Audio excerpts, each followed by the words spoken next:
गाथा अभंग 10वा. देवाच्या प्रसादा करारे भोजन, व्हाल कोण कोण अधिकारी ते.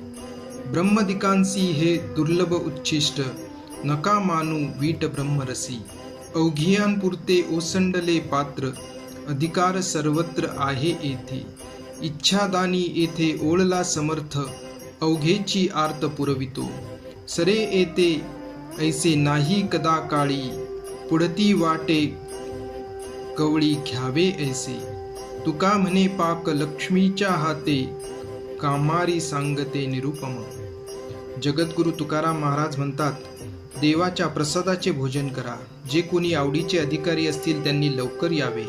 हे निस्वार्थ भक्तिरूप ब्रह्मादिकांना देखील दुर्लभ आहे.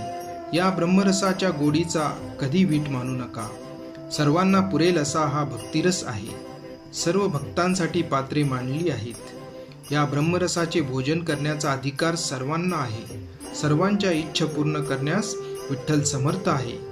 तो सर्वांच्या हृदयातील प्रेमभाव स्वीकारतो, सर्वांच्या इच्छा पूर्ण करतो. हा आनंदरूपी प्रसाद कधी संपेल असा नाही. तो सदैव खात राहावा असे वाटते.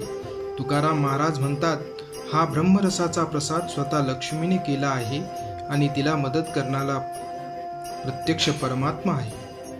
विठ्ठल.